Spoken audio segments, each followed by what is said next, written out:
محمد صلی اللہ علیہ وآلہ وسلم تمہارے مردوں میں سے کسی کے والد نہیں ہیں، لیکن اللہ کے پیغمبر اور نبیوں کی مہر یعنی سلسلہ نبوت کو ختم کر دینے والے ہیں، اور اللہ ہر چیز سے واقف ہے۔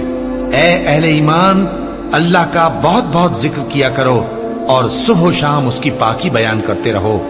وہی تو ہے جو تم پر رحمت بھیجتا ہے اور اس کے فرشتے بھی، تاکہ تم کو اندھیروں سے نکال کر روشنی کی طرف لے جائے، اور اللہ مومنوں پر مہربان ہے۔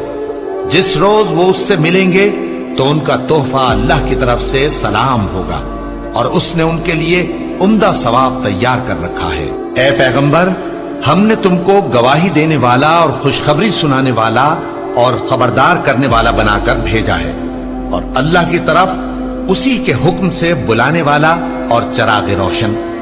اور مومنوں کو خوشخبری سنا دو کہ ان کے لیے اللہ کی طرف سے بڑا فضل ہے، اور کافروں اور منافقوں کا کہا نہ ماننا اور نہ ان کے تکلیف دینے پر نظر کرنا، اور اللہ پر بھروسہ رکھنا، اور اللہ ہی کارساز کافی ہے۔